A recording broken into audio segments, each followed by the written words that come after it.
Welcome to this explainer. So, think about your daily digital habits for just a second. Maybe you recently generated one of those funny AI Christmas cards for a friend. Or maybe you're constantly asking a chatbot to help draft your emails. It all feels instantaneous, right? And most importantly, it feels entirely weightless. But today, we're actually unpacking the surprisingly heavy physical reality behind this massive artificial intelligence boom. Look, it's incredible technology, absolutely, but it's hiding a physical footprint that is just staggering. I mean, when we say the cloud, where exactly is it? We toss that term around all the time, right? Oh, my photos are backed up in the cloud. The AI just runs in the cloud. It makes it sound like this fluffy, ethereal space just floating somewhere above our heads. But data isn't air.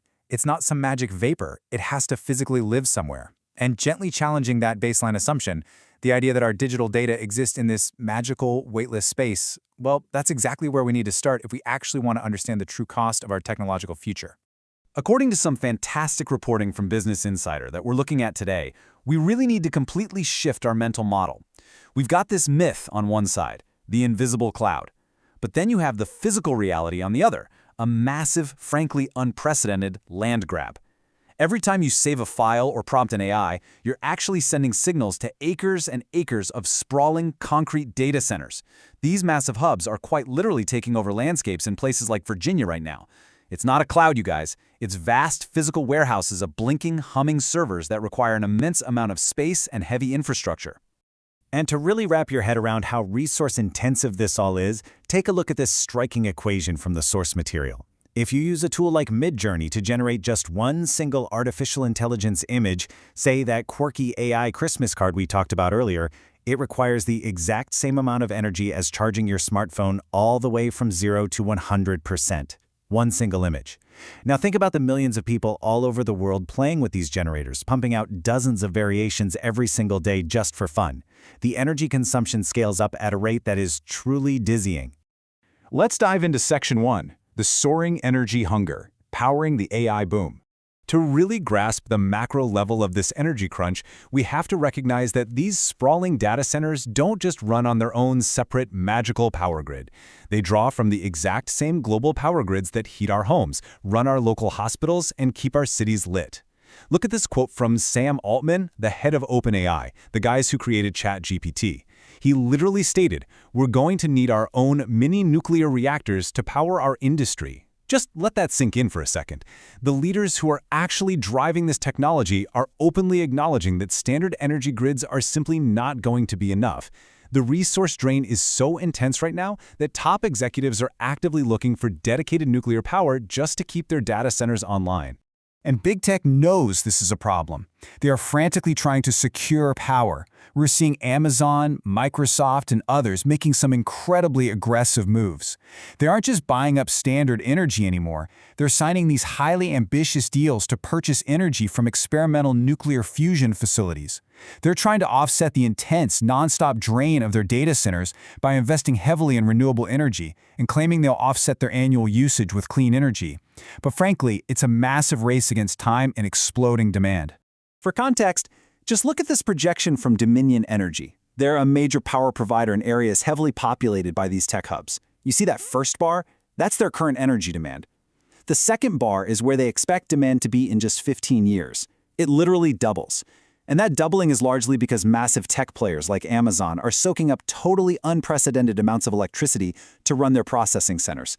Trying to double an entire regional power grid's capacity in just a decade and a half is a monumental, staggering engineering and environmental challenge. All right, moving on to Section 2, the hidden water cost, cooling the cloud. Because electricity is really only half the story here. These massive servers generate unbelievable amounts of heat while processing all our data. And if they aren't cooled down constantly, they literally melt. To avoid that, you need water. Millions of gallons of it. Take Google's data center in the Dalles, a city in Oregon. When they originally set up their cooling towers, the tech companies pitched the emissions to the local population in this highly glamorized, almost poetic way. They told locals they'd see, quote, plumes of quiet mist after dark. I mean, it sounds peaceful, doesn't it? It sounds like a gentle, completely harmless byproduct of innovation. But of course, there's always more to the story. It actually took a formal Freedom of Information request to peel back those PR layers and figure out exactly what was behind that supposed quiet mist. People rightfully wanted to know just how much of their local resources were being diverted away from the community to cool these servers. also that someone on the other side of the globe could ask an AI to write them a poem. And the data that came back was absolutely staggering. 25%? A full quarter of that entire city's actual water supply is being consumed just to cool this one single data center. Just one facility taking 25% of the municipal water. When we talk about finite resources, this is exactly what we mean. This is no longer just an abstract tech problem. This is a local community losing a massive fraction of its most vital, life-sustaining natural resource just to keep the internet cool. Which brings us to our final part, Section 3, AI versus global climate goals. We are currently watching this massive infrastructure boom happen at the exact same moment we are facing some imminent, strict environmental deadlines. Let's look at the contrast here. On the one side, we have our COP 2030 environmental goals. Activists and governments worldwide are fighting desperately to reduce emissions, conserve our finite resources, and transition us to a more sustainable future.